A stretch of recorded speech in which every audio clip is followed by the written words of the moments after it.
자, 교재 이제 386쪽을 보도록 하죠. 토지거래 허가제. 이 토지거래 허가제는 원래 공법이 있다가 우리 쪽으로 넘어왔죠. 이게. 그래서 이제 토지에 대한 대단한 규제입니다. 그래서 토지를 이제 거래하고자 할 때는 미리 허가받으라는 얘기예요. 그래서 이 토지거래 허가제에 대해서는 허가구역의 지정이라는 게 이제 가장 먼저 나오죠. 자, 그럼 보겠습니다. 토지거래 허가제.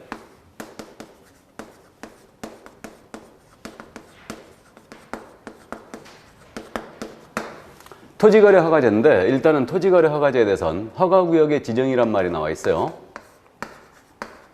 그럼 토지거래 허가구역의 지정은 지금 현재 어떻게 되어 있냐면 동일시도 안에 일부 지역이 있잖아요. 동일시도 안에 일부 지역일 때는 이때는 시도지사가 지정합니다. 그래서 동일시도 안에 일부 지역인 경우는 원칙적으로 시도지사가 지정권자예요. 근데 2개 이상의 시도에 걸치지 않습니까? 2개 이상의 시도에 걸치게 되면 국토부 장관이 일단 지정을 합니다. 이게 원칙이에요. 다만 동일시도 아니라 할지라도 국가의 개발사업 등으로 투기적인 거래가 성행하거나 집가 급격히 상승한다. 그럼 이런 지역에 대해서는 국장이 지정할 수도 있어요. 근데 원칙적으로 동일시도 안의 일부 지역이라면 시도지사. 그 다음에 국장이 이제 2개 이상의 시도에 걸친다. 그럼 국장이 지정을 합니다. 그래서 그 점을 이해해 두시고 이거는 5년을 초과하지 않는 범위 내에서 일단은 지정을 합니다. 5년 내 기간을 정하여 지정을 한다. 여기까지 일단 감 잡아두시고요. 그러면 지정 대상 지역 이거는 참고해 두시고요. 일단 지정 기간까지 말씀드렸어요. 그럼 지정권자도 말씀드렸죠. 허가구역에 2 이상의 시도에 걸친다면 일단 국토부 장관이고 동일한 시도 안에 일부 지역이었다. 그럼 이때는 특별한 사정이 없는 한 시도지사가 지정한다는 거. 그럼 지정 절차에 관한 내용이거든요. 그럼 이제 토지거래허가구역의 지정 절차는 어떻게 되냐면 먼저 집가가 급격히 상승한다. 투기적인 거래가 성행한다. 이게 그 우려가 있는 지역이다. 이거에 대해 조사하겠죠. 그래서 이제 그 집가 조사를 일단 하게 될 겁니다. 하고요. 여기에 대하여 이제 중앙도시계획위원회요. 그래서 이제 시도도시계획위원회가 있죠. 그래서 도계위, 도시계획위원회요. 이걸 도계위라고 부르겠습니다. 그래서 도시계획위원회 심의를 먼저 거치게 돼 있어요. 이게. 그러면 최초로 지정할 때는요. 일단은 도계위 심의를 거쳐서 바로 지정을 해버립니다. 지정을 하는데 만약에 재지정을 하지 않습니까? 재지정을 할 때는 일단은 허가구역으로 다시 묻는 거예요. 이때는 시도지사 또는 시군구청장이에요. 이들의 의견을 청취하게 돼 있어요. 그래서 의견을 재지정할 때는 듣게 돼 있다. 그러니까 최초로 지정할 때는 이들의 의견 청취 안 합니다. 도계위 심의 전에 이들의 재지정할 때는 일단 의견을 청취하는데 최초로 지정할 때는 도계위 심의를 거치지 않아요. 그러면 이제 도계위 심의를 거쳤어요. 그래가지고 일단 지정을 이제 하죠. 그러면 지정을 하고요. 지첩시 이걸 공고하게 돼 있어요. 공고하는데 이때 그러면 시도지사가 지정했다면 시도지사가 공고하고 국장이 지정했다면 국장이 공고를 할 겁니다. 이때 공고 내용이 뭐냐면 지정기간 공고해야 되겠죠? 언제서부터 언제까지.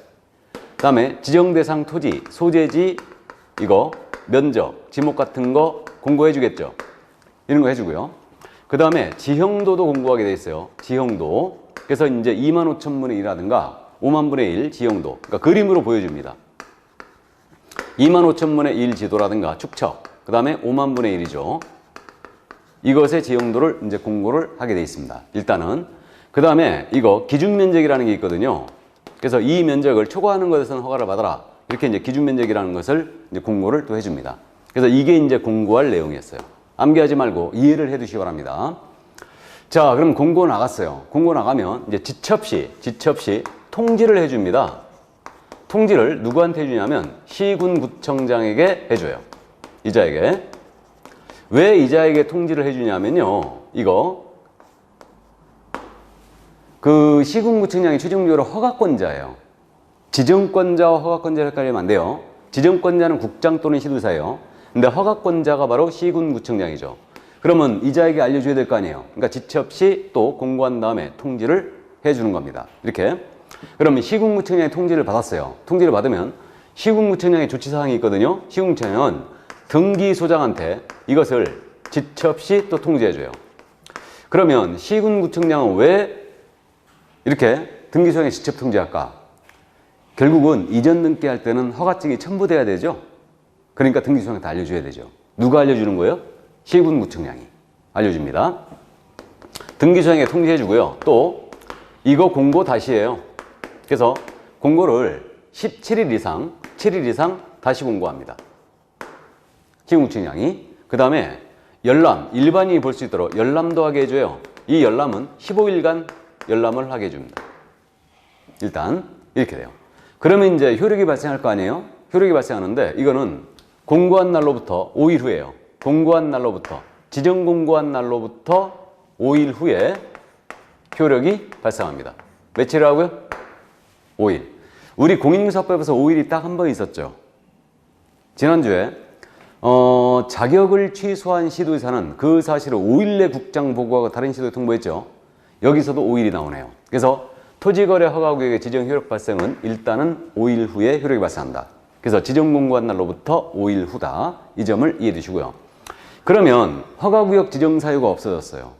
그러니까 투기적인 거래가 성행하거나 성행할 우려가 있는 지역, 집가 급격히 상승하는 지역, 그러한 우려가 있는 지역에 지정을 했는데 이러한 우려가 없어지면 시도의사라든가 시공무청은 해제 축소를 요청할 수 있거든요. 허가구역의 해제, 축소를 요청할 수 있는데 이 해제 축소 요청을 하게 되면 지정권자는 이유가 있다고 인정이 됐잖아요. 그럼 해제 축소를 해야 됩니다. 해야 한다라고 돼 있어요. 이게 그럼 해제 축소의 절차는 이거 지정 절차를 그대로 준용합니다. 그러니까 해제 축소할 때도 도시계획위원회 이거 심의를 모두 거친다는 점을 주의해야 돼요. 여기까지. 그래서 이게 허가구역의 지정 절차였습니다. 그래서 지금 현재 지정 절차 상세히 제가 설명을 드렸죠. 다 드렸는데 그 해제 축소의 경우 그 부분에 지금 현재 390쪽의 심화 부분에 있죠. 그러니까 지정의 해제 축소라고 돼 있는데 거기 마지막에 1번에 지정의 해제 축소를 했고 마지막 부분은 허가구역의 일부를 축소하여야 한다 이렇게 돼 있죠. 해제하거나 축소하여야 한다. 그러니까 축소 해제 요청을 하면 이거 반드시 할 수 있다 아니에요. 해야 됩니다. 그래서 이제 그렇게 돼 있다는 거 이해해 두시고 재지정 시에는요. 도시계획위원회 심의 전에 미리 시공무청장이라든가 시도의사 의견을 들어야 된다고 돼 있죠. 그래서 이제 그 점도 또 같이 기억해 두시고요. 이거 생각보다 잘 물어봅니다. 그러니까 심화 부분에 있는 내용 일단 이해를 꼭 해 두셔야 돼요. 자, 그러면 이제 그 정도 토지거래 허가구의 지정권자와 지정 절차에 대해서 다 봤어요. 그럼 이제 넘어갑니다. 392쪽 토지거래 허가 신청이라고 돼 있죠. 그럼 이제 토지거래 허가 신청은요. 그러니까 토지에 대한 거래를 한다. 그럼 미리 이제 허가를 받으시게 돼 있죠. 이게 그래서 허가권자는 물론 토지 소유권할 시군구청장이 있고요. 어떤 계약을 했을 때 허가를 받느냐 이 문제입니다. 그러면 토지거래 허가 절차인데 이제 먼저 대상 계약에 대한 부분부터 이해하고 있어야 돼요. 어떤 계약을 했을 때 토지거래 허가를 받아야 될까? 이 문제인데 자, 이 부분이 토지거래 허가구역으로 묶였어요. 그럼 이 허가구역 안에 있는 토지에 됩니다. 허가구역 안에 있는 토지로서 일정 면적을 초과해야 돼요. 이게 기준 면적이죠. 일정 면적을 초과하는 이 토지에 대한 소유권, 이전에 유상계약, 대가를 수반하는 계약이에요. 소유권 이전의 유상계약 및 예약과 지상권 설정 및 이전에 관한 유상계약 및 예약이 대상이에요. 그래서 주의할 점이 원래 거래 규제 있잖아요. 거민 대상, 농취증 발급 대상, 부동산 거래 신고 대상, 외균의 취득 신고 대상, 허가 대상 전부 다 소유권이 대상이에요. 다. 소유권이. 근데 여기는 특이하게 지상권이 들어갔어요. 지상권이. 이거 왜 그랬냐면 허가를 못 받을 것 같으니까요. 지상권 설정 계약을 자꾸 하더라고요. 지상권은 최단 존속 기간이 있다는 거 들어봤죠? 견고한 건물 소유 목적 지상권은 최단 30년이에요. 일반 건물은 15년이죠. 그러니까 이런 식으로 말이에요. 이게 지상권 설정 계약으로 자꾸 피해가니까 지상권을 묶은 거예요. 그리고 유상계약에 한한다는 걸 주의해야 돼요. 그다음에 예약도 대상입니다. 그러니까 소유권, 지상권, 유상계약 및 예약. 대가를 수반하는 계약이 돼요. 그래서 이제 그게 특이합니다.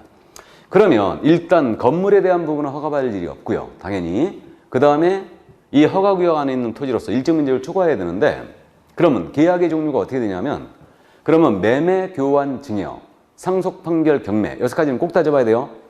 그럼 매매 교환으로 취득한다. 허가구역 토지를. 그러면 매매 교환의 경우는 유상계약이 맞죠? 허가 받으셔야 됩니다. 근데 증여계약은 지금 현재 무상계약이죠. 그러니까 허가 대상이 아니에요. 이거. 그러니까 허가구역 내 토지에 대해 증여받았다. 허가받을 일 없습니다. 이렇게 되고요. 그 다음에 상속으로 취득하잖아요. 허가구역 토지를. 그럼 상속은 당연히 허가받을 일이 없겠죠? 이렇게 되고. 그 다음 이제 판결로 취득하지 않습니까? 판결은 짜고 치는 걸 막기 위해서 허가 대상으로 잡아놨죠. 그러니까 거래 규제 중에요.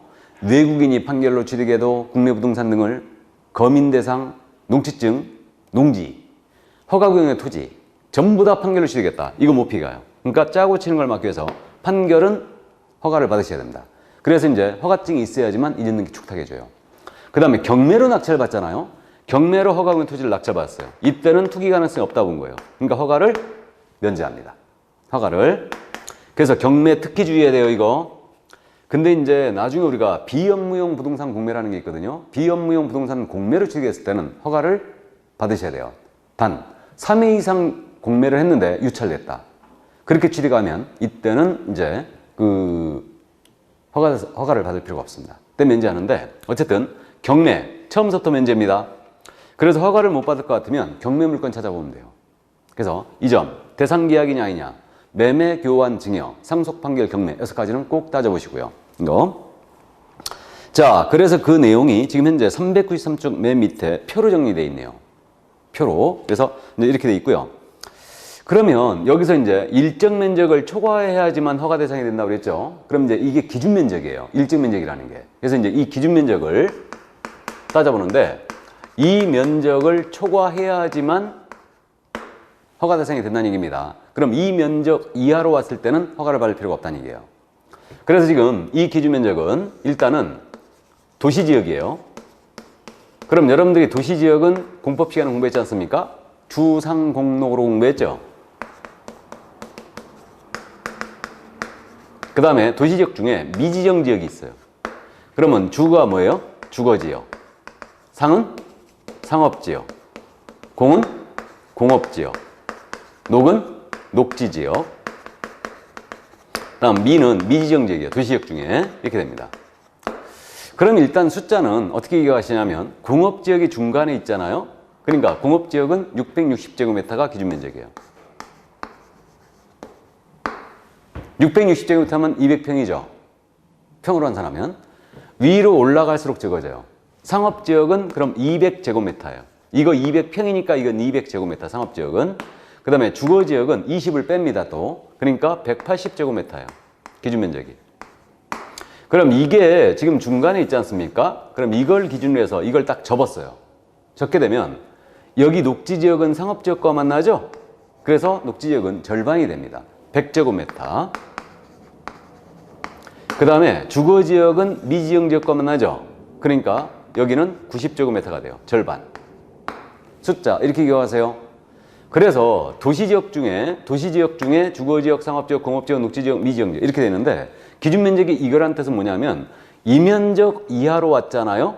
그러면 허가를 받을 필요가 없다는 얘기예요. 그러니까 이 면적을 초과해야 돼요. 그래야 허가 대상이 되는 겁니다. 이게. 그러면 도시지역 밖입니다. 도시지역 밖에 있는 토지예요. 도시지역 밖에 있는 토지는 일단 250제곱미터입니다. 기준면적이. 이걸 초과해야지만 허가 대상이 돼요. 출발이 250이죠. 그러면 이거보다 좀 더 이제 농지예요. 농지. 농지는 500제곱미터를 기준으로 합니다. 그 다음에 임야는 농지보다 더 크죠. 그러니까 1000제곱미터예요. 이게 기준면적이에요. 그래서 도시지역 밖은 배수로 가고 있죠. 숫자가 배수로. 그러니까 250, 500, 1000 이렇게 갑니다. 그러니까 농지는 500, 임야가 제일 크니까 1000제곱미터. 이걸 초과해야지만 도시지역 밖에 있는 허가구역 토지는 허가 대상이 된다는 얘기죠. 이 얘기입니다. 그래서 이게 바로 기준면적이고 이 면적을 초과해야 된다. 초과해야지만 일단은 허가 대상이 되는데 지정권자가 허가구역 지정권자가 지정을 하면서 이 기준면적이 이렇게 돼 있으니까 여기서 이 기준면적에 축소시킬 때는 10%까지 최대화시킬 때는 300%까지 3배까지예요. 300%까지 이걸 조정할 수 있어요. 그러니까 뭔 얘기냐면 허가구역을 딱 묶으면서 도시지역 중 상업지역에 있는 토지는 600제곱미터를 초과하는 것에 대해서는 허가를 받아라. 이렇게 이제 공고할 수 있다는 얘기죠. 세배 300%까지 올릴 수 있다는 얘기예요. 그럼 최소화시키면 상업지역은 지금 기준면적이 200제곱미터니까 최소화시키면 20제곱미터를 초과하는 것은 허가를 받아라. 이렇게 할 수도 있다는 얘기예요. 이해되십니까? 그래서 이게 바로 기준면적이다. 이 기준면적 일단 이해를 꼭 해두셔야 됩니다.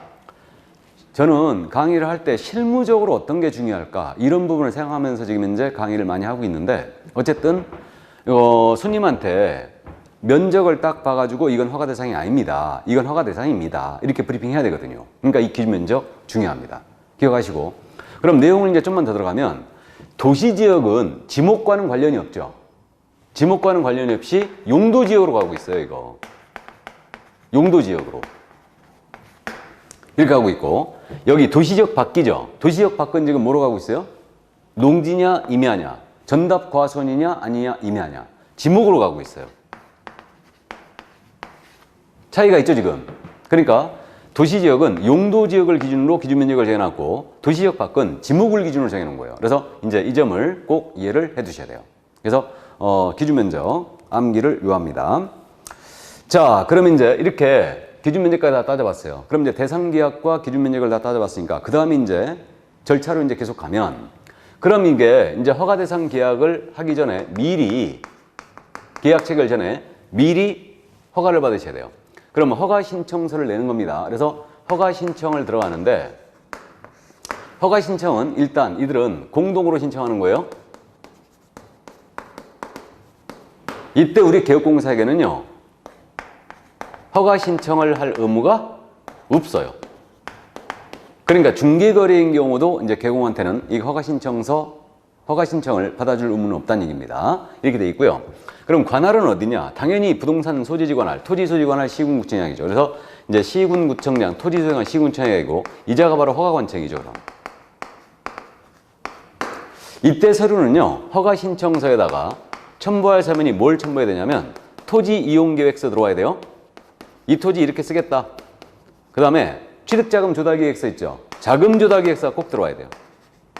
그러니까 토지 거래 허가 신청할 때는 자금 조달 계획서 꼭 내는 겁니다. 이거 투기를 막기 위해서.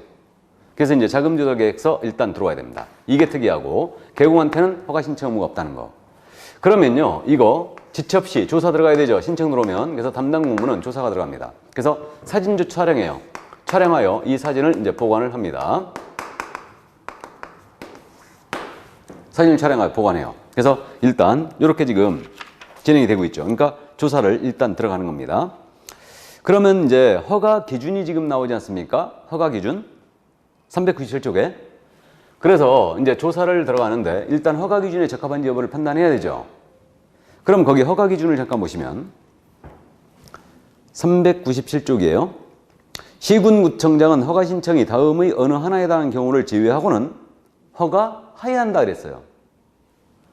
그래가지고 거기 양괄호 1번에 제목이 실수요성이 있어야 된다고 그랬죠. 그래가지고 토지거래계약을 체결한 자의 토지 이용 목적이 다음의 어느 하나에 해당하지 아니하는 경우를 했어요. 이게 참 조문을 희한하게 만들어놨는데 제외하고는 허가해야 한다. 그래서 어느 하나에 해당하지 아니할 것. 아주 헷갈리게 만들어놨어요. 그러니까 결국은 실수요성이 있어야 된다는 얘기는 부정이니까 거기 동그라미 1, 2, 3번 지금 나열되어 있는데 그 목적이 있어야지 실수요성이 있다는 얘기예요. 이게. 그래가지고 지금 그래서 허가 기준 그래가지고 허가 기준을 따져보면 이 허가 기준에 대해서는 먼저 실수요성이 있어야 된대요. 그래가지고 동그라미 1번에 뭐라고 돼 있냐면 자기의 거주형 주택용지로 이용한다. 거주용 주택용지 밑줄자 끊고 거자의 동그라미. 2번 허가구역을 포함한 지역의 주민을 위한 복지시설 또는 편익시설로서 복지시설 또는 편익시설 밑줄이에요. 광랄시군구청장이 확인한 시설에 설치에 이용하는 경우 그래갖고 복자의 동그라미예요. 다음에 3번입니다. 허가구역에 거주하는 농업인, 임업인, 어업인 또는 대통령령으로 정하는 자가 그 허가구역에서 농업, 축산업 또는 임업 또는 어업을 경영하기 위하여 필요한 경우. 그래서 밑줄입니다. 농업, 축산업, 임업 또는 어업 경영 밑줄입니다. 그리고 농자의 동그라미예요. 농. 자, 넘어갑니다. 동그라미 4번. 공익사업을 위한 토지 등의 취득 및 보상하는 법률이나 그 밖의 법률에 따라 토지를 수용하거나 사용할 수 있는 자가 사업을 수용할 수 있는 사업을 시행하는 자가 그 사업을 시행하기 위하여 필요한 경우. 그래서 사업을 시행에 밑줄 그시고 사자의 동그라미. 그럼 5번도 마찬가지로 허가구역을 포함한 지역의 건전한 발전을 위하여 필요하고 관계법률에 따라 지정된 지역, 지구, 구역 등의 지역 목적에 적합하다는 이유는 사업을 시행하는 자가 그 시행하려는 자가 그 사업에 이용하려는 경우. 사업의 이용이죠, 그것도. 그 다음에 6번. 허가구역이 지정 당시 그 구역에 속한 특별시광시, 특별자치시, 시군 또는 인접한 특별시광시, 특별자치시, 시군 사업을 시행하고 있는 자가 그 사업에 이용하는 경우나 그 자의 사업과 밀접한 관련이 있는 사업을 하는 자가 그 사업에 이용하는 경우. 그래서 있잖아요. 4, 5, 6번 있죠. 이걸 좌측으로 묶어버리세요. 그럼 결국은 4, 5, 6번은 결론이 사업 시행을 위해 필요하다. 그러면 실효성이 있는 거예요. 이게. 그 다음 7번을 보시면 허가구역에 속한 특별시광시, 특별자치시, 시군에 거주하고 있는 자의 일상생활과 통상적인 경제활동에 필요한 것 들어갔어. 자, 일상생활과 통상적인 경제활동에 필요한 것 밑줄이고 대통령령으로 정하는 용도에 이용하는 경우. 그래가지고 대통령령이 그 밑에 박스 처리되어 있죠, 지금. 그리고 첫 번째 점, 그 398점 맨 밑에 농지 외 토지, 농지 외 토지 밑줄 긋고요. 공익사업료로 협의양도하거나 수용된 사람이 그 협의양도하거나 수용된 날로부터 3년 이내 밑줄 긋고 그 허가구역에서 협의양도하거나 수용된 토지에 대체되는 토지 밑줄 긋고 취득하려는 경우를 했고 대자의 동그라미예요. 대체할 때 대. 그 다음에 그 옆에 페이지로 가서 399쪽이에요. 관계법령에 따라 개발, 이용행위가 제한되거나 금지된 토지로서 현상보존의 목적으로 현상보존 목적이에요. 밑줄 긋고 현자의 동그라미. 토지를 취득하는 경우. 그 다음 마지막으로 임대사업을 할 수 있는 자가 임대사업을 위하여 임대사업에 밑줄 긋고 임자의 동그라미. 건축물과 그에 따른 토지를 취득하는 경우. 이게 실수요성이에요. 자, 보겠습니다. 그럼 지금 동그라미 친 거 있잖아요. 거, 복, 농, 사, 현, 박, 임. 이건데 현자가 대자로 바꾸면 이게 거북농사예요. 거북이 농사입니다. 이것은 대박임 이 뜻이에요. 그래서 일단은 거북이 농사는 대박임. 이렇게 이제 기억을 하는데 자, 그러면 이제 거북이 농사는 이게 대현임이죠. 잘못됐네. 대박임. 이렇게 이제 해야죠. 대현임. 이건데, 거북이 농사는 대박이다. 이렇게 이제 기억하는데요. 거가 뭐예요? 거주용 주택용지로 취득한다. 그럼 허가받을 수 있어요. 복은 뭐예요? 복지시설, 편익시설에 이용하는 경우. 가능합니다. 허가받을 수 있고요. 농업이라든가 또는 축산업, 임업을 경영하기 위하여, 농업 등 경영을 위하여 취득한다. 가능합니다. 그 다음에 사는 사업 시행이겠죠. 취득한다. 허가받을 수 있어요. 그 다음에 대는 대체되는 토지, 농지외 토지를 수용당한 자가 3년 내 대체 토지 취득하는 거예요. 대체 취득. 이거고요. 현은 사용 수익이 제한되는 토지예요. 이것의 현상 보존 목적이죠. 현상을 보존할 목적으로. 그러니까 사용 수익이 제한되는 거예요. 근데 이 토지를 사용하기 위해서 내가 허가구역 토지를 늘 도로를 개설하기 위하여 예를 들어서 취득한다. 이게 현상보존 목적이죠. 그래서 이렇게 허가받을 수 있고 임은 임대사업용이죠. 임대사업용으로 취득한다. 그럼 가능합니다. 이게 실수요성이 있다는 얘기예요. 그럼 허가받을 수 있어요. 이게 있어야 되고요. 그 다음에 이제 내려갑니다. 399쪽이에요. 토지 이용 목적과 도시군계획에 그다음에 환경과의 적합성이랬죠. 그러니까 이용 계획이 적합해야 됩니다. 또 그래서 계획의 적합성이 있어야 돼요. 그래야 허가받을 수 있는데 또 그래가지고 토지 거기 동그라미 박스 안에 있는 내용이에요. 국토계획 및 이용이나 법률 제2조 제2호에 따른 도시군계획이나 그 밖의 토지 이용 및 관리에 관한 계획에 맞지 않았다. 그럼 허가 못 받아요. 그러니까 이거 맞아야 된다는 얘기예요. 그 다음에 생태계 보존과 주민의 건전한 생활환경 보호에 중대한 위해를 끼칠 우려가 있다. 허가를 못 받아요. 그러니까 이런 위해 우려가 없어야 된다는 얘기죠. 그러니까 이게 도시군계획에 적합해야 된다는 얘기죠. 도시군계획에 적합해 줘야 되고요. 그 다음에 주민의 생활 환경에 중대한 위해를 끼칠 우려가 없어야 돼요. 그래야 허가받을 수 있습니다. 바로 이 얘기고. 그 다음 마지막으로 토지 이용 목적과 면적과의 적합성 이랬죠. 면적도 적정해야 돼요. 면적의 적정성이 있다는 얘기죠. 그러니까 예를 들어서 거주용 주택용지를 취득한다는데 뭐 300평 정도면 될 것 같은데 3000평을 취득하겠대요. 그럼 이건 면적이 적합하지 않죠. 그래서 면적도 그 이용 목적과 적정해야 됩니다. 그게 바로 3번이에요. 그러니까 이것을 충족해야지만 허가를 받을 수 있다는 얘기죠. 바로 이 얘기입니다. 그래서 이제 일단 이해를 해 두시고, 자, 그럼 이제 넘어가실까요? 거기 이제 판례는 여러분들이 민법 시간에 공부하는 내용이니까 한번 쭉 읽어주시고, 그 다음 토지거래허가 신청서가 있잖아요. 402쪽에 이 허가 신청서 서식에 개공 쓰는 날은 없어요. 개공이 허가를 신청할 의무가 없다고 그랬죠. 이걸 29회 때 물어봤어요. 그러니까 개공이 허가를 신청할 의무가 없기 때문에 개공은 기재한 난이 당연히 없습니다. 이게 부동산 거래 신고와 차이가 있는 거죠, 지금. 그래서 그 정도 이해해 두시고, 자, 그 다음에 이제 넘어갑니다. 넘어가서 이제 허가 불허가의 처분이 나옵니다. 405쪽에. 그러면 이제 조사했어요. 그럼 허가 기준에 적합했잖아요. 그럼 그 다음 절차가, 그럼 적합했으면 허가를 내줘야 되겠죠? 또는 적합하지 않았어요. 그럼 불허가 나가겠죠? 그 다음에 선매라는 게 있거든요. 이게 협의매수예요. 협의매수인데 선매가 진행 중인 사실이 있었어요. 그럼 선매 사실을 통지해 줘야 됩니다.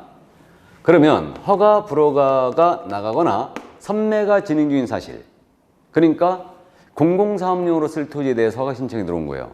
근데 이게 공공사업용으로 쓸 토지다 해가지고 이미 토지특공사라든가 이런 데서 선매가 진행 중인 사실이 있었어요.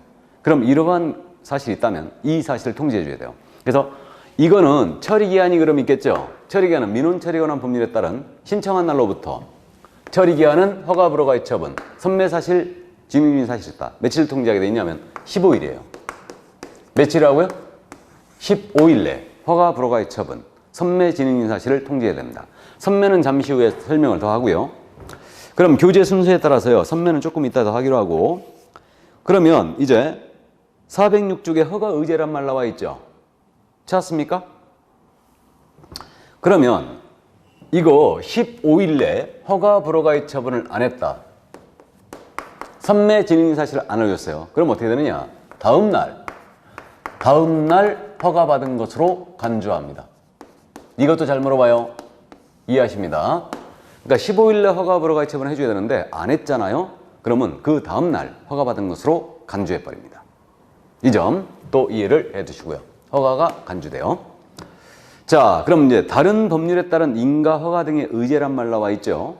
이거 엄청 잘 물어보는데, 그러면 이건 이제 허가증이 나갔다는 얘기예요. 그럼 허가증이 나가면 허가구역 내 토지가 농지였어요. 그러면 농지취득자격증명이라는 게 있죠. 농지를 취득하는 자는. 그럼 허가증을 받았는데 농지취득자격증명 또 받아야 되느냐? 이 문제가 있죠. 그래서 이때는 허가증을 받았잖아요. 받으면 농지취득자격증명 받은 것으로 봅니다. 의제예요.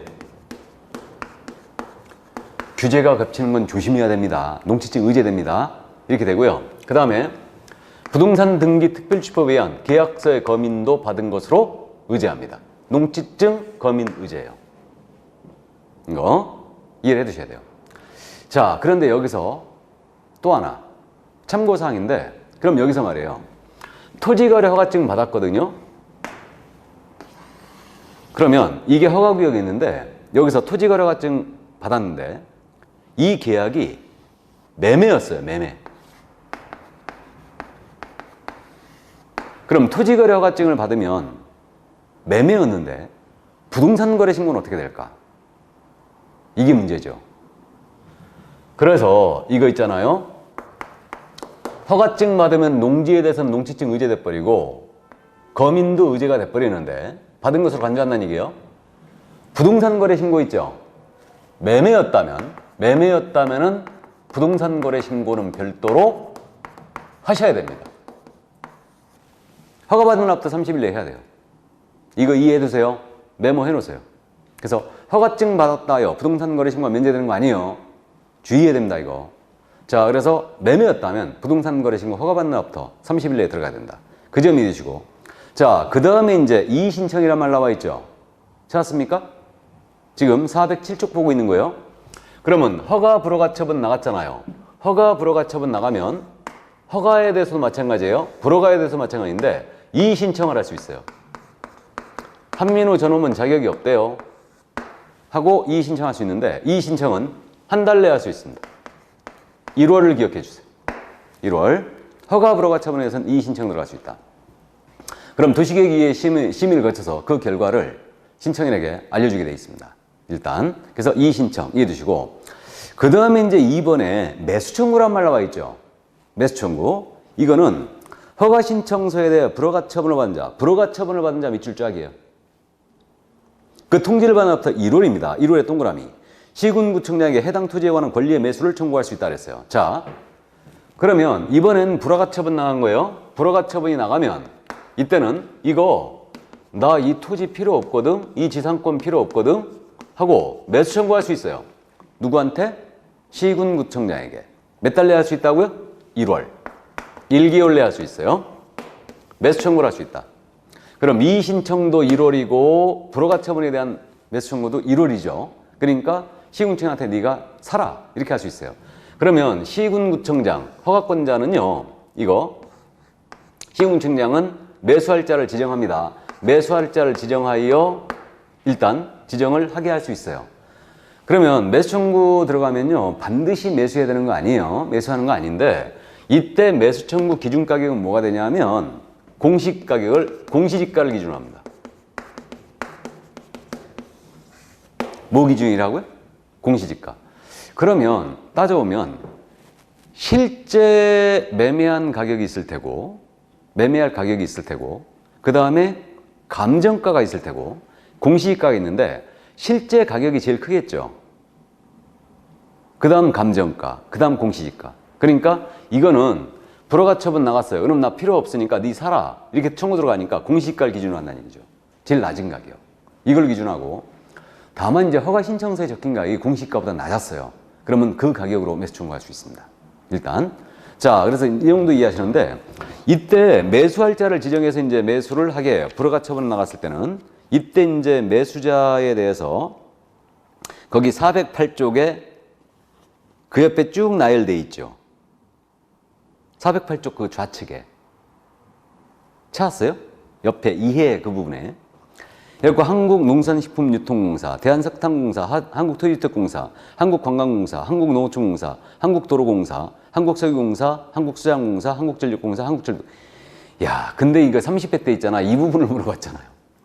그래갖고 다음 중 불허가 처분 시에 매수 청구, 이거 매수 청구자가 매수할 자가 될 수 있는 자를 모두 골라라 이렇게 문제를 낸 거예요. 와, 근데 이거 공사들이 이거 어떻게 암기해? 이건 틀리라고 낸 거겠죠? 그리고 거기에 뭐 지방공기업법엔 지방공사라든가 항만공사 이런 게 들어갔는데 이게 어쨌든 하여튼 공공기관으로 하여금 일단 매수하게 할 수 있는데 그 공공기관이 바로 그겁니다. 참고해 두세요, 일단. 자, 그래서 이제 그 정도 이해하시고 자, 그러면 이제 허가, 불허가 처분 이 정도 있고요. 이 선매에 대해 잠깐 말씀드립니다. 선매에 대해서. 그래서 이제 선매는 우리 교재 지금 희화 부분에 있었죠. 그래갖고 교재 거기 보시면 교재 405쪽으로 잠깐 돌아가세요. 그러면 지금 시군구청장은 토지거래에 관한 허가 신청이 있는 경우 다음의 어느 하나에 대한 토지에 대해 국가지방자치단체가 한국토지주택공사 그 밖에 대통령령을 정하는 공공기관, 공공단체가 그 매수를 원하는 경우는 이들 중에서 해당 토지를 매수할 자, 이자 선매자를 지정하여 그 토지를 협의 매수하게 할 수 있다. 그러니까 협의 매수가 바로 선매예요. 그래서 먼저 선자에 이게 이제 그저 살매자죠. 먼저 산다는 얘기예요. 왜? 공공사업용으로 쓰기 위해서. 그래갖고 공익사업용 토지라든가 토지거래 신청을 허가를 받아 취득한 토지를 이용 목적대로 이용하고 있지 아니한 토지. 이거에 대해서 선매할 수 있다는 얘기예요. 공공사업용으로. 그래가지고 이제 일단 이 선매에 대해서 이제 참고만 해두는데 협의 매수를 얘기한다. 그럼 이게 진행 중이었으면 15일 내에 그거 알려줘야 된다. 그러니까 협의 매수를 얘기한다고 그랬는데, 그러면 이게 선매가 진행 중이다. 그러면 이 토지 허가 신청 들어왔는데 이 토지에 대해서 선매하겠다. 그러면 일단 선매자 지정해야 돼요. 그럼 허가 신청이 들어오면 1호부터 선매자 지정은 한 달 내에 해주게 돼 있어요. 한 달. 선매자를 지정해 줍니다. 선매자를 지정해 주고요. 그럼 매수할자를 지정해 준다는 얘기예요. 그러면 한 달 내 지정을 해주고요. 그럼 지정을 받은 자는요, 한 달 내에 선매 협의를 완료해 줘야 된다. 이렇게 완료해 줘야 돼요. 1월 내에. 근데 선매 진행 중인 사실이 있었다면 이 사실을 허가 신청일로부터 15일 내에 통지하라고 그랬죠. 그러니까 선매 진행 중인 사실을 통지해 주라고 그랬어요. 그리고 이제 선매자 지정은 한 달 내에 주는 겁니다. 그러면 선매자로 지정됐잖아요. 선매 협의 들어가야 되죠. 그럼 선매 협의 들어가는데 선매 협의는 15일 내에 들어갑니다. 15일 내에. 그래서 이제 선매 협의 들어가고요. 한 달 내 선매 협의를 완료해 줘야 돼요. 자, 이 그림 그려 놓으세요. 허가 신청 들어갔습니다. 그럼 15일 내 선매 진행 사실이 있었다. 그러면 이거 통지해 줘야 돼요. 그리고 한 달 내에 이거 선매자 지정해 줘야 되죠. 그 다음에 또 선매자로 지정이 됐어요. 그러면 15일 내에 협의 들어가야 되고요. 완료는 한 달 내에 다시 해주는 겁니다. 15일, 한 달, 15일, 한 달. 보여요? 그러면 이때 선매 협의 완료를 해주는데 이게 가격이 맞아야 살 수 있을 거 아니에요? 꼭 사야 되는 거 아니에요? 마찬가지로. 그럼 꼭 사야 되는 건 아닌데 이때 선매 협의할 때 이 선매 기준 가격은 뭐냐면 감정가를 기준으로 합니다. 감정가. 이걸 기준해요. 그러면 공시가보다는 감정가가 좀 크죠? 지들이 필요해서 사니까. 실거래가로 사면 좋은데 감정가가 기준이에요. 다만 허가 신청서에 적힌 가격이 감정가보다 낮았다. 그럼 그 가격으로 가는 거죠. 그래서 감정가 기준이다. 그러니까 이걸 어떻게 기억할 거냐면 이게 선매죠. 선빵은 감정을 상하게 한다. 선빵이 뭔지 알죠? 감정을 상하게 한대요. 그러니까 선매는 감정가 기준이에요. 근데 불허가 처분에 대한 매수 청구할 때는 공시가 기준입니다. 일단 이해해 두세요. 이거. 그러면 선매 협의가 안 됐다. 그럼 허가 불허가의 처분을 지첩시 해주게 돼 있어요. 선매 협의가 안 되면 불허가 처분 나가야 되는 거 아니에요? 허가 불허가의 처분을 지첩시 해주게 돼 있다. 그래서 일단 거기까지. 선매 이 정도만 이해해 두세요. 여기까지. 자, 그러면 이제 넘어가십니다. 넘어가서 이제 토지 이용에 관한 의무로 갑니다. 409조. 그러면 허가받은 목적대로 토지를 이용해야 되거든요. 허가받은 목적대로 이용을 해야 되는데 5년을 초과하는 범위 내에서 5년의 범위 내에서 허가받은 목적대로 이용해야 돼요. 그래서 이 허가받은 목적대로 토지를 이용을 해야 되는데 몇 년이라고요? 5년의 범위 내에서 이용해야 됩니다. 그러면 시군구청장은 매년 이거 제대로 이거 허가받은 목적대로 이용하고 있는가? 이것을 이제 조사를 하게 돼 있습니다. 그래서 조사를 하게 돼 있는데 거기 410쪽에 이용기간이라고 있죠, 이제. 그래가지고 쭉 나열해가지고 2년, 2년, 4년, 4년 이렇게 써 있잖아요. 자, 여기 보시죠. 그러면 이거 실수요성 있잖아요. 이게 허가받은 목적 아니에요? 그러니까 여기서 바로 보겠습니다. 여기서 바로 보는데 거주용 주택용지로 이용크자잖아요. 그러면 이용 의무 기간이 몇 년이냐? 2년이에요. 2년. 복지 편의시설 사용하잖아요. 역시 2년. 농업 경영이다. 역시 2년. 이용 의무 기간이. 그 다음에 사업 시행이죠. 이거는 4년이에요. 근데 4년 내에 부장을 완료해버리면 이때는 이제 이용 의무 기간이 지난 것으로 보는데 사자니까 4년이에요. 사업 시행은. 그 다음에 대체 취득한다. 역시 2년. 현상 보존 목적이다. 그러니까 사용 수익이 제한되는 토지에 대해서 내가 도로 개설을 하기 위하여 이걸 허가하고 있는 토지를 취득한다. 그럼 이거는 한 5년은 써야죠. 그러니까 현상 보존 목적은 5년. 그럼 임대사업용으로 취득한다. 그럼 이용 의무 기간이 최소한 5년이죠. 그 밖의 경우도 다 5년이에요. 자, 그럼 정리. 현상 보존 목적이나 임대사업용으로 취득했다. 그러면 이거는 5년이고 사업 시행은 사자니까 몇 년? 4년. 나머지는 몇 년? 2년. 기억해야 되죠. 이용 의무 기간 중요합니다. 그래서 왜 그러냐면 취득한 날로부터 2년 또는 4년 또는 5년 가고 있는데 그 이용 의무 기간은 왜 중요하냐면 손님이 찾아왔어요. 거주용 주택명의로 노후 대부를 해서 하나 전원주택 하나 짓고 싶대. 허가구역 토지에 대해서. 그러면 브리핑 해줘야 되죠. 가능합니다. 허가받을 수 있고요. 최소한 근데 2년은 사용해야 됩니다. 그리고 이거 허가받은 목적대로 이용치 않으면 이행명령 떨어집니다. 알려줘야 돼 다. 그러니까 중요하죠 이게. 그래서 숫자 거복농사 대박임, 대현임 이렇게 이제 기억해 주시고 다 2년인데 사업시행은 4년, 현상보존 목적 5년, 임대사업용은 5년 이렇게 기억합니다. 그래서 이제 그렇게 기억해 주시고 그러면 이제 허가받은 목적대로 이용해야 되는데 이용치 않았잖아요. 그럼 이제 411쪽에 이행명령 떨어져요. 그래서 허가받은 목적대로 이용해라 하고 이행명령이 나갑니다. 그럼 이 이행명령은 3개월 내 유예기한을 줍니다. 3개월 내 이행하세요 하고 이행명령 나가요. 그럼에도 불구하고 이행하지 않았잖아요. 그러면 이행강제금 떨어집니다. 그러면 이행명령 나갔는데 그럼에도 불구하고 만약에 이행하지 않으면 이행강제금이라는 떨어지는데 이 이행강제금은 이행할 때까지 매년 1회 부과됩니다. 그래서 매년 부과되는데 이거는 토지가액입니다. 토지가액의 10%예요. 최고 10%다. 최고 10% 범위 내에서 이행강제금이 떨어져요. 10% 범위 내에서 확정금 10%가 아니에요. 최고 10%입니다. 그래갖고 이제 이행강제금 기준금액이 정해져 있거든요. 그래가지고 411쪽에 그 표로 정리돼 있죠. 이행강제금 얼마 부과하게 돼 있는지. 그래서 10% 범위 내에서 대통령령이 정하는 금액으로 나가는데 동그라미 1번이 허가를 받아 토지를 취득하는 데가 당초에 목적대로 이용하지 아니고 방치했다. 방치, 방해 동그라미. 방치했어요. 방치에 밑줄 긋고 방해 동그라미.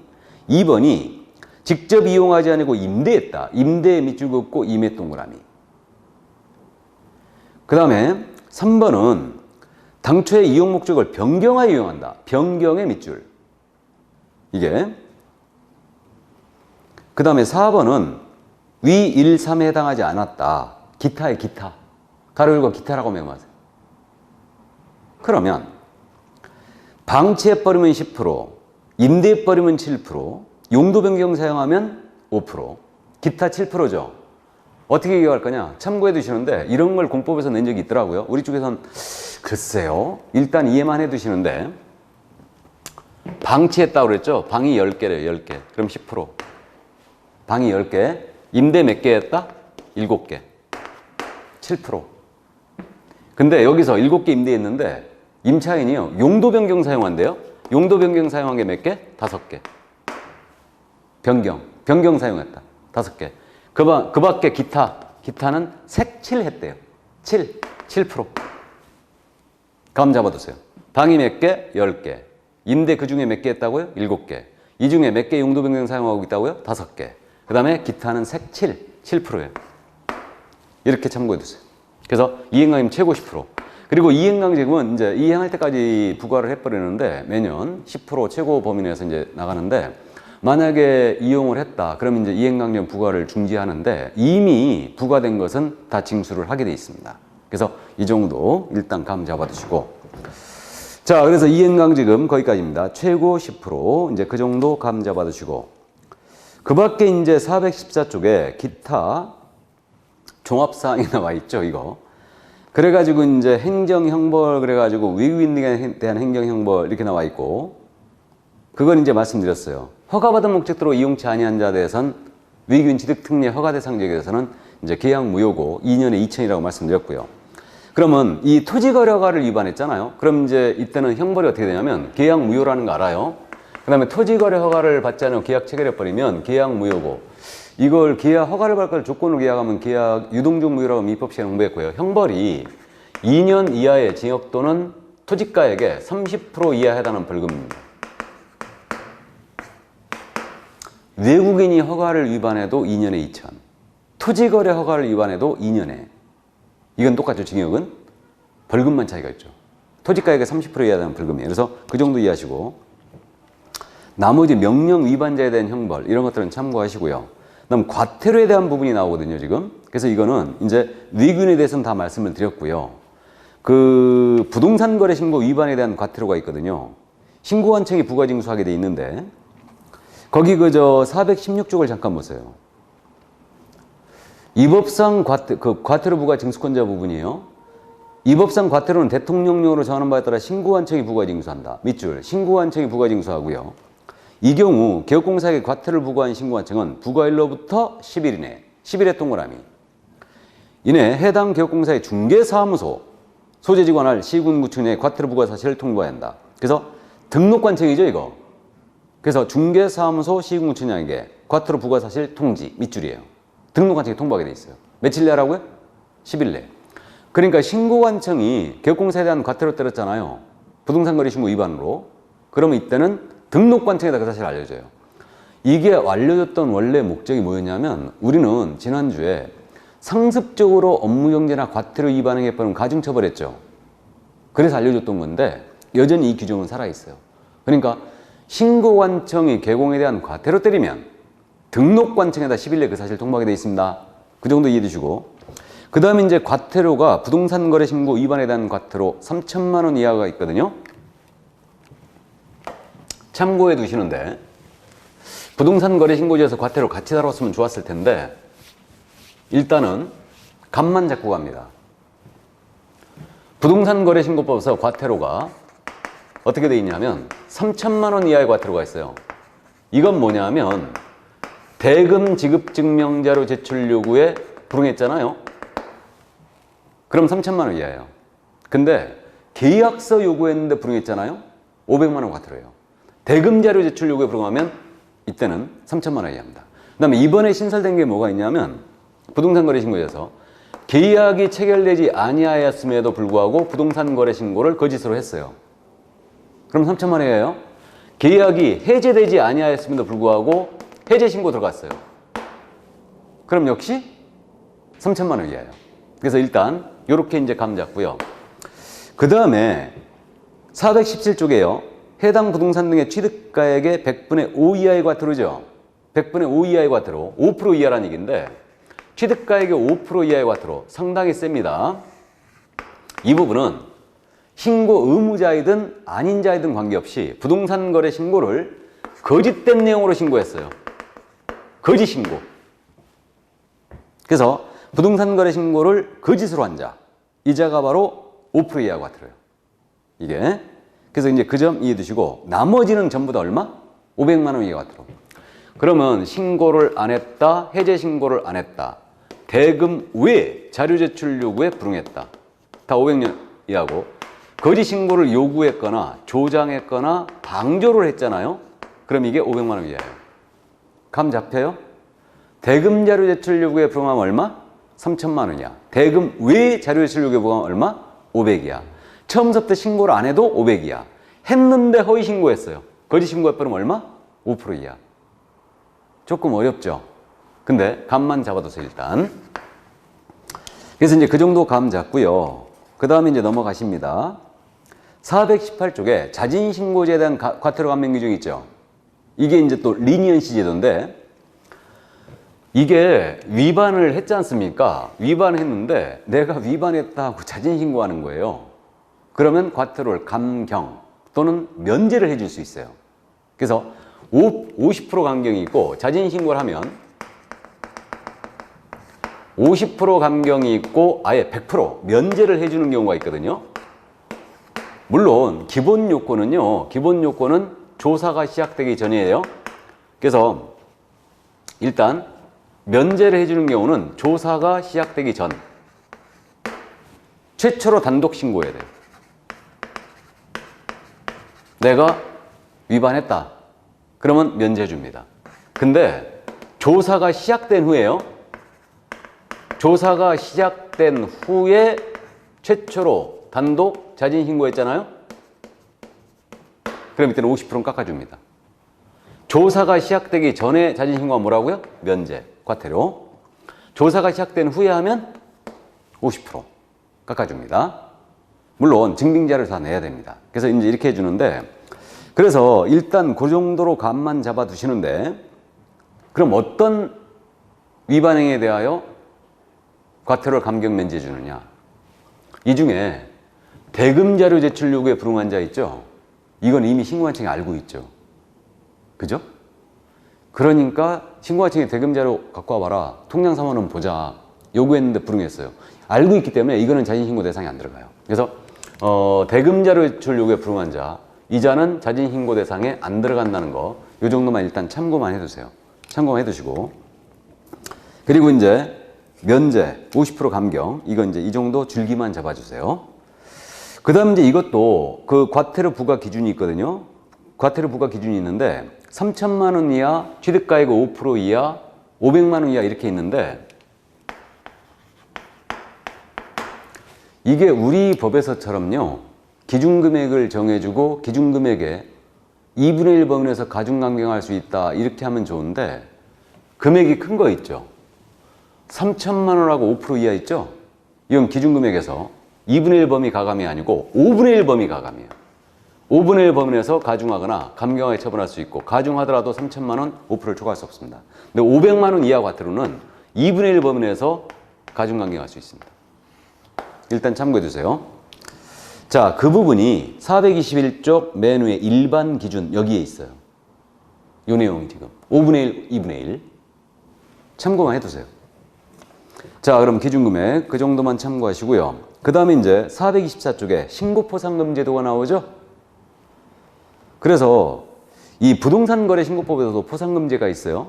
포상금제가 있는데, 그러면 이것도 마찬가지로 우리 공인인사법에서 공부했듯이 누구를 꼰질러야지 포상금을 주느냐 이 문제인데요. 이게 작년에도 출제가 됐지 않습니까? 이 부분이. 그래가지고 일단은 알아는 두시는데, 거기 지금 현재 424쪽에 신고 고발 대상자 지급 기준 지급액 해가지고 쭉 지금 현재 나열이 되어 있는데, 누구를 신고발해야 되냐면, 일단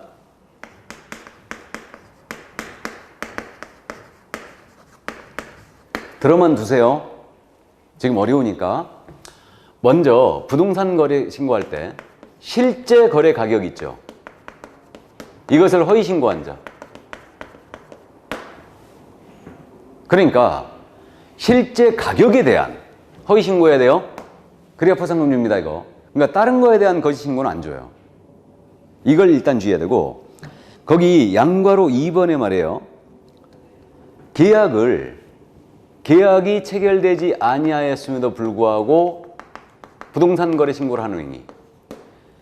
3번은 계약이 해제되지 아니하였음에도 불구하고 거짓으로 해제 신고를 하는 행위. 이자도 줍니다. 이게 이번에 추가된 거예요, 이게. 그 다음에 이제 4번은 그거죠.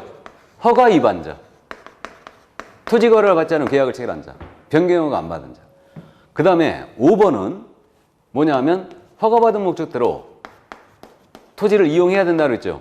이용 의무 위반자. 이들을 신고한 포상금을 줍니다. 이들을. 그러면 이때 지급 조건이 어떻게 되냐면요. 틀리죠, 다. 이거는 거짓 신고했잖아요. 그럼 과태료 나가죠. 그럼 과태료가 부과됐잖아요. 그러면 포상금이 지급됩니다. 실제 거래가 거짓 신고는 5% 이하의 과태료예요. 여기 계약이 체결되지 않았거나 해제되지 아니하였으면 이거 거짓 신고했다. 그럼 이것은 마찬가지로 3천만 원의 과태료인데, 과태료가 부과되면 지급 조건을 충족합니다. 그 다음에 허가 위반자 있죠. 이자는 형벌이 있어요. 그러니까 검사가 공소를 제기했거나 기소유예했잖아요.